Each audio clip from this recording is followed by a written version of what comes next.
Como es costumbre, muy temprano comenzamos a ver la agenda económica AM en esta ocasión de jueves 20 de octubre. Soy Nicolás Pauta y vamos a revisar información muy importante y les adelanto que tenemos información exclusiva en el programa sobre cómo han estado los multifondos de las AFP durante octubre. Quédense hasta el final del programa porque en el segundo bloque vamos a analizarlos en detalle y sobre todo lo que podemos esperar para más adelante. Pero partimos hablando del proyecto de 40 horas, porque se aprobó en general las indicaciones que presentó el gobierno. Sin embargo, hay dos puntos que le pueden poner algo más de lentitud al avance de la iniciativa, que es la adaptabilidad y la flexibilidad. Eso nos cuenta Francisca Cárdenas. De manera unánime, la Comisión del Trabajo del Senado aprobó reducir la jornada laboral de 45 a 40 horas, artículo fundamental de un proyecto que todavía está lejos de ver la luz, ya que el gobierno aún no logra un acuerdo con la oposición respecto de algunas indicaciones. Si los propios involucrados dicen, miren, nosotros vamos a cumplir con las 40 horas, pero déjenos programar bien esas 40 horas, así como se lo permitimos a la minería, así como se lo estamos permitiendo a otros, bueno, ¿por qué no lo vamos a permitir? Precisamente para poder avanzar de buena manera en este proyecto, que el costo no lo paguen los trabajadores y que finalmente signifique una mejora sustancial en la calidad de vida de las personas. La iniciativa está en su segundo trámite constitucional y es una de las promesas de campaña del presidente Gabriel Boric. Es por eso que desde La Moneda y el oficialismo valoraron este primer avance. Lo vamos a aplicar con gradualidad y con responsabilidad en el cuidado en el empleo, pero también con la convicción de que las 40 horas le hacen bien a la calidad de vida de los trabajadores y trabajadoras. Tenemos que avanzar en todo lo que queda del proyecto de ley que precisamente busca hacerse cargo de las distintas realidades productivas y económicas. Da un paso convergente hacia la justicia social, hacia tener relaciones laborales del siglo XXI y que permita, por lo tanto, una mejor productividad, pero al mismo tiempo una mejor convivencia familiar. Pero pese a esta primera votación, no se avanzó en el resto de las indicaciones. La flexibilidad laboral es uno de los principales nudos en el que no hay acuerdo con la oposición y con el gremio empresarial. Lo que yo veo desde el punto de vista político, que aquí hay una gran presión de la CUT y del Partido Comunista en cuanto a que de flexibilidad, nada. Que tú puedas trabajar un periodo puntual de X tiempo, más horas, y compensarla con menos horas de trabajo o con turnos diferenciados. La reducción de la jornada de trabajo necesariamente debe ser sin flexibilidad laboral. Hemos sido majaderos con eso porque queremos calidad de vida y la flexibilidad laboral necesariamente apunta a lo contrario. Un proyecto que pretende ir paso a paso, permitiendo que las empresas ajusten sus procesos productivos y para lograr el menor impacto posible. Chile es uno de los países que más trabaja y las personas realmente nos sentimos de repente como muy oprimidas. Realmente pasar todo el día en una oficina creo que no se justifica. Más tiempo disponible. ¿Para la familia? Claro, para la familia. Sería lo máximo porque a veces sí cuesta mucho las horas, no da el tiempo para los niños, la familia. Y si van a cortar el tiempo de trabajo, hay que ver si se corta el sueldo. Es muy necesario porque la salud mental es algo que está muy invisibilizado en la sociedad. Una semana fue el tiempo adicional solicitado para llegar a nuevos acuerdos. De todas formas, desde ambos sectores políticos aseguraron que ven con buenos ojos llegar al término de la tramitación del proyecto. Hace algunos minutos, Fresa Soltoff entrevistó al presidente de la Cámara Nacional de Comercio, Ricardo Mewes, quien hizo un balance, y lógicamente negativo, del 18 de octubre para el comercio, porque vimos cómo hubo locales saqueados y también vandalizados. Veamos lo que dijo el presidente gremial. Particularmente en Santiago fue tremendamente vandalizada, hubo saqueos a supermercados, a distintos locales comerciales, a farmacias. Creo que es un mal día el 18 de octubre y lamentablemente, tal como hemos dicho ya en varias oportunidades, de alguna manera se empieza a normalizar estas fechas. Entonces, claramente es un mal balance. Nosotros pensamos que más allá de las medidas que tomó la autoridad, creo que muchas de ellas fueron sobrepasadas. Y nuestra gran preocupación es efectivamente que no se normalice esta situación en los años que vienen. precisamente sobre los locales saqueados por los delincuentes este 18 de octubre, ayer en la tarde en Hoy es Noticia, Matilde Burgos conversó con el ministro de Economía, Nicolás Grau, y en esa ocasión el secretario de Estado mencionó que, tal como se ha hecho antes, se van a seguir entregando subsidios a pymes afectadas, pero no solo a pymes, sino que también a personas que se hayan visto afectadas por estos disturbios. Este año se han distribuido más de 15.000 millones de pesos apoyando a, por un lado, los barrios que han sido más afectados producto del estallido y a 2.500 empresas de menor tamaño que le van a llegar subsidios de hasta 4 millones de pesos para poder recuperarse a partir de lo que han sido los últimos años. Así que si lo hemos hecho así, de esa manera, para cubrir y apoyar a las empresas de menor tamaño a propósito de lo que ha sucedido en el pasado, lo más probable es que busquemos instrumentos similares para estas nuevas empresas que han sido afectadas. Este miércoles se realizó el Encuentro Nacional de la Agricultura, más conocido como ENAGRO, y hubo bastantes mensajes ahí. Por ejemplo, el sector gremial nuevamente pidió seguridad para las cosechas, obviamente pensando en la macrozona sur, debido a la violencia que hay ahí. Al respecto, el presidente Gabriel Boric anunció que va a ir a la zona en las próximas semanas, pero un tema también que fue transversal fue el TPP-11. Porque nuevamente este sector productivo pidió al presidente Boric, que obviamente estaba ahí, que ratifique el Trans-Pacific Partnership 11. El CPTPP-11, sé que ustedes lo apoyan y esperan su pronta entrada en vigencia. Nosotros hemos sostenido algunas preocupaciones respecto a los mecanismos de solución de controversias en línea de lo que se está planteando en el debate en el mundo, en particular desde la Unión Europea. Pero nosotros vamos a respetar la voluntad democrática del Congreso y en eso insisto. Nosotros, por supuesto, creemos en la palabra del presidente, pero lo que nosotros queremos y vamos a seguir insistiendo es que esto sea rápido, porque las oportunidades se pierden. Y cuando hay otro que ingresa más rápido, te quita el mercado a ti. Entonces todo esto tiene que ser rápido. Y por lo tanto lo que más nos gustaría es que esto, ojalá de aquí a fin de año saliera. El presidente fue muy claro que él va a respetar la opinión y lo zanjado en el Congreso respecto al TPP-11 y por lo tanto yo creo que aquí hay avance. A mí me pareció muy bien el discurso del presidente Boric y creo que se está produciendo una suerte de convergencia que nos puede permitir quizás mirar con más optimismo cómo poder construir el Chile del futuro. Cambiamos de tema porque este miércoles en Agenda Económica PM hicimos recomendaciones de finanzas personales, algo personalmente a mí me interesa mucho y me imagino que a todos ustedes también. Y una recomendación que hizo Eduardo Villablanca de Itaú es que, si bien todavía los depósitos a plazo están teniendo alta rentabilidad, debido a que el Banco Central no va a subir más la tasa de interés y prontamente la va a empezar a bajar, esa rentabilidad tan alta de los depósitos a plazo va a empezar a descender. Y por lo tanto, él recomienda empezar a mirar los fondos mutuos de renta fija local.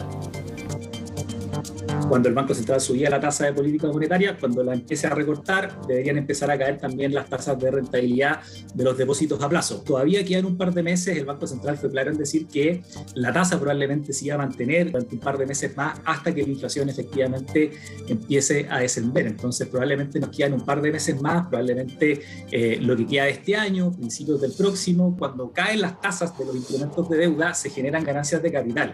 Entonces, en este escenario de recortes de tasas, por un lado los depósitos a plazo se van a empezar a ver menos atractivos, pero los fondos mutuos de renta fija local van a empezar a tener ganancias de capital que de hecho ya las empezamos a ver desde la semana pasada. Entonces yo creo que todavía las perspectivas para la renta fija local siguen siendo súper positivas. Bueno, estas finanzas personales obviamente nos interesan a todos, como les dije. Bueno, ayer yo le pregunté a algunas personas qué les gustaría analizar en el programa precisamente sobre cualquier tema económico. ISAPRE, finanzas personales. ¿Saben lo que me dijeron las personas? Queremos saber cómo está la evolución de los multifondos, porque sabemos que han tenido un mal año. Precisamente al regreso en Agenda Económica estaremos conversando con el gerente general de CIEDES y tendremos un adelanto exclusivo de cómo están los multifondos en octubre. Les doy un adelanto. Si en septiembre cayeron todos, en lo que va de octubre no caen todos. Hay 2 que están subiendo. Lo vemos al regreso.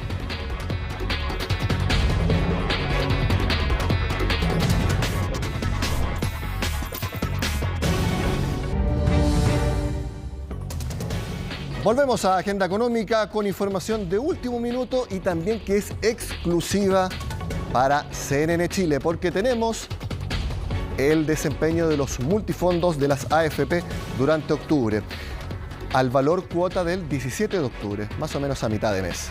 Y tal como les adelanté en el primer bloque, si en septiembre todos los fondos cayeron, en lo que va del mes, lo vemos en titulares, al menos el fondo D y el fondo E están rentando positivo. Levemente, pero están rentando positivo. Vamos a ver la información que nos proporciona el Centro CIEDES de la Cámara Chilena de la Construcción, porque al día 17 de octubre, reitero, valor cuota, el fondo A sigue teniendo un mal año, 1,68% de caída en lo que va del mes. El fondo B cayendo algo más leve, 1,31%, y el fondo C, 0,47% a la baja.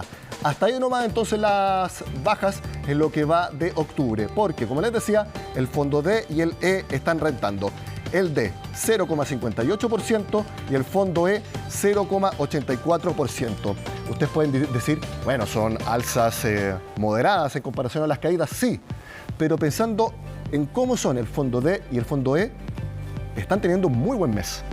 Así hay que mirarlo, estos números, que el fondo E rente casi 1% a mitad de un mes es muy bueno, pensando que el fondo E es conservador, que no tenga tanta volatilidad. Vamos a ver entonces ahora cómo está el resumen del año, porque ahí los números son algo distintos, no tanto para el fondo E. Miren, el fondo A, como les decía, pésimo año, 18,9% de baja, el fondo B 15,48%, el fondo C 11,71%, el fondo D cayendo 5,33% y el fondo E también levemente, pero cayendo 0,16%. También, les reitero, la función del fondo E es ojalá siempre subir, pero no mucho. Y cuando caiga, también levemente, como está sucediendo en lo que va del año. Comentamos estos números con quienes nos proporcionaron la información, el gerente general de CIEDES, Rodrigo Gutiérrez, que está al contacto de Agenda Económica. Rodrigo, gracias por estar en CNN Chile. Muy buenos días. Hola Nicolás, buenos días. ¿Cómo estás? Muy bien, y al menos tenemos buenas noticias para quienes tienen su dinero en los fondos D y E, porque están rentando y fue algo muy distinto a lo que pasó en septiembre. Así es, efectivamente. Es importante sí señalar lo que tú decías al comienzo, que estos son valores cuota al 17 de octubre y por lo tanto estamos a mediados de mes, todavía falta saber qué puede pasar en el resto de las próximas 2 semanas, en el resto del mes, y ponerlo esto en perspectiva, porque si bien tú señalas y destacas los buenos resultados de los fondos conservadores, la verdad es que en el acumulado del año acumula igualmente un resultado negativo del menos 0,16%, luego de haber tenido 8 primeros meses muy buenos, de enero a agosto, y sin embargo el mes de septiembre, el que acaba de cerrar, fue un muy mal mes, con una caída de casi el 4% en el caso del fondo E. Entonces, las pérdidas se siguen acumulando respecto a lo que vimos el año pasado.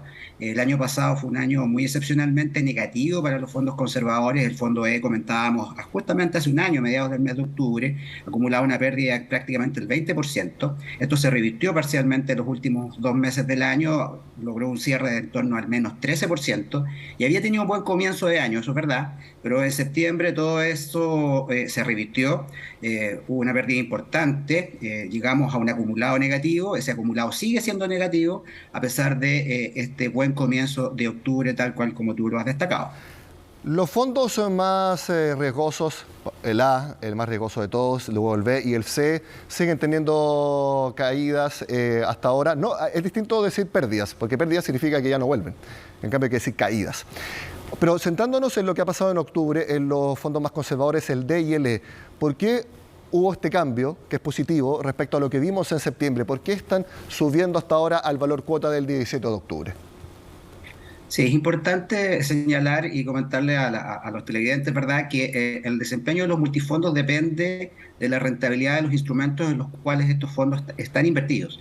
Y los fondos conservadores están invertidos en instrumentos de renta fija, principalmente a nivel local, es decir, están sujetos a lo que pasa en el mercado financiero de Chile. Y en ese contexto hemos visto, y tú también lo has destacado en tu programa, que las tasas han venido cayendo durante este mes, y esa caída en las tasas de estos instrumentos entonces es lo que permite que estos se valoren, es decir, se hacen ganancias de capital sobre los fondos ya invertidos. Y eso es lo que explica entonces este aumento en la valoración de los instrumentos del fondo conservador, el fondo D y el fondo E, y explica por lo tanto esta leve alza. Lo que vimos, claro, en la primera parte del programa, de la recomendación incluso que hacían expertos para finanzas personales, de que hay que empezar a migrar de los depósitos a plazo a los fondos mutuos que invierten en renta fija local. Aquí entonces vemos que las AFP en sus inversiones hicieron un proceso similar y por eso están teniendo estos buenos resultados el fondo D y el E. Están apostando entonces por distintos instrumentos como pueden ser fondos mutuos u otros, pero que están puestos en renta fija local como son los bonos locales. Así, bueno, el fondo E, como te decía, está invertido principalmente en Chile, en torno a un 90%, y la mayor parte de aquello en instrumentos de renta fija. Estos ya están invertidos, es importante, es importante decir de que esto no es algo que tomen posición ahora, sino que ya estaban invertidos, ya han tomado esa posición, y en virtud entonces de esta caída en las tasas es que estos fondos se valoran.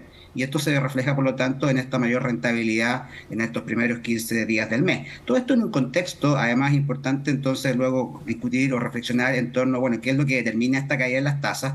Y lo que hemos visto, digamos, puede ir vinculado a el freno que está teniendo el proceso inflacionario, que sigue al alza, por cierto, pero que en definitiva ya en el mes de septiembre mostró un leve freno respecto de lo que venía haciendo en los meses anteriores, medida la inflación anualizada, y lo que habría justificado entonces que el Banco Central haya hecho una última alza en su tasa política monetaria.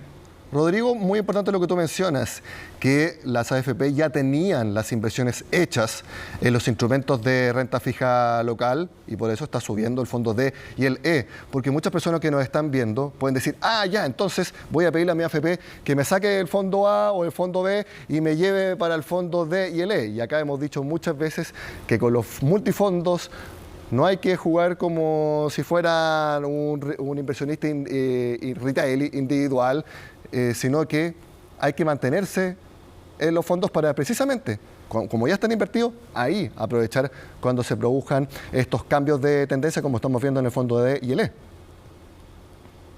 Sí, eso es muy importante. Nosotros siempre cuando nos hacen estas preguntas, nosotros destacamos el carácter de ahorro de largo plazo que tienen los ahorros y los fondos de pensiones. Estamos hablando de ahorros que son de carácter obligatorio, que las personas hacen a lo largo de toda su vida y por lo tanto entonces hay que evaluarlas en horizontes largos. Es decir, una persona que tiene 25, 30 años, que está ingresando al mercado del trabajo, evidentemente está ahorrando para el momento de su jubilación en torno a los 60 años las mujeres, 65 años los hombres, y sobre esos horizontes largos entonces es que la evidencia estadística demuestra de que todos los multifondos tienen rentabilidades positivas más allá de los altos y bajos que estos puedan tener en el tiempo. Entonces la pregunta es decir, bueno, y entonces la recomendación es no mirar, no, la recomendación es mirar, es estar atento a lo que está pasando con sus propios ahorros. Es importante que las personas sepan en qué administrador están, en qué multifondo están, verificar de que el multifondo en el que están se ajusta a su edad, al horizonte sobre el cual van a jubilar y sobre la tolerancia al riesgo que éstas tengan, es decir, qué tan capaces son de observar y de soportar de pronto estos vaivenes a los cuales se pueden ver expuestos. Sabemos de que los fondos más riesgosos que están expuestos a mayor volatilidad, a estas alzas y estas bajas, los fondos conservadores, intuitivamente las personas entienden de que debieran tener rentabilidades positivas, pero más acotadas, y lo que es importante también señalar es que estamos viviendo tiempos bien excepcionales. Estamos viviendo tiempos ya desde hace 3 años, en Chile particularmente, desde el estallido social, luego por concepto de la pandemia, luego por concepto de lo que es la guerra en Europa, la invasión de Rusia y Ucrania, aspectos que están afectando a la economía real, están afectando a los mercados financieros. El desempeño de los multifondos no es más que el reflejo de lo que ocurre en los mercados financieros a nivel global y también a nivel local. Y bueno, y como tú también lo destacas permanentemente en tu programa, estamos viendo cómo, por ejemplo, en el mundo las bolsas han tenido malos desempeños hay malos desempeños en el año, digo, en lo acumulado de enero a octubre, tanto en Estados Unidos como en Europa, como en Asia, China, mercados emergentes. Chile, si bien ha tenido un buen desempeño en lo que fue el IPSA durante estos primeros meses del año, en septiembre también tuvo una caída importante. Sí. Los fondos que están invertidos en el extranjero se ven fuertemente afectados también por lo que sucede con el dólar. Entonces hay un conjunto de elementos que van determinando o van afectando las rentabilidades de estos fondos. Sí. La tasa de interés en Chile, por ejemplo, también ha estado afectada fuertemente por los fenómenos de incertidumbre política, la inflación, etcétera. Sí, por las personas que tienen sus fondos en el A, en el B, en el C. De hecho, una me decía, Nicolás, tú me dices que está en el fondo A porque todavía me queda mucho tiempo para jubilar, pero mira cómo está cayendo, 18,9% en el año, el fondo B 15,48%, el fondo C 11,71%. ¿Qué se le puede decir a esas personas que pueden tener la motivación para cambiarse de fondo, pero para explicarles por qué no? Porque hay que mantenerse ahí, porque las bolsas en la última semana han subido. Y hay algunos que apuestan a que ya la caída fue. Entonces, ¿cómo le podemos decir a las personas que se mantengan en esos fondos cuando pueden tener la inquietud de moverse? Sí, yo creo que aquí hay dos aproximaciones a este fenómeno, ¿cierto? Las personas que están muy atentas y buscan de alguna manera ganarle al mercado, en esto de anticipar ganancias o evitar pérdidas y moverse de fondos que no serían los que les corresponderían de acuerdo a la recomendación general en esta lógica de ahorro de largo plazo. A esas personas yo le diría, bueno, tendrían que estar muy atentos y tendrían que ser muy responsables de tomar esas decisiones. Sabemos de que en años previos ha habido agentes en el mercado que han recomendado hacer estos movimientos que tú señalas, justamente en esta lógica de ganarle al mercado, y la evidencia después demostró, en estudios de la propia Superintendencia de Pensiones, de que no le ganaron al mercado. Es difícil ganarle al mercado, probablemente si todos supiéramos cómo ganarle al mercado no estaríamos aquí, ni tú ni yo, y por lo tanto, entonces, la recomendación yo diría es más bien entender la lógica de largo plazo, decirles que la estadística muestra que los fondos más riesgosos, por ejemplo el fondo A, tiene una rentabilidad promedio anual acumulada en torno al 6% o superior al fondo E, que tiene una rentabilidad acumulada promedio anual en torno al 3%, y esa es la única recomendación responsable que uno podría hacer. Rodrigo Gutiérrez, gerente general de CIEDES, muchas gracias por estar en Agenda Económica y sobre todo muchas gracias por adelantarnos en exclusiva cómo ha estado el valor cuota de los multifondos al día 17 de octubre. Que tengas un excelente jueves. Igual para ti, Nicolás. Muchas gracias. Con esta información que sabemos que es muy importante para todos ustedes, y así tiene que serlo, terminamos la Agenda Económica AM de esta jornada. Ya está preparándose Fresia Soltov para volver con todas las noticias acá en CNN Chile.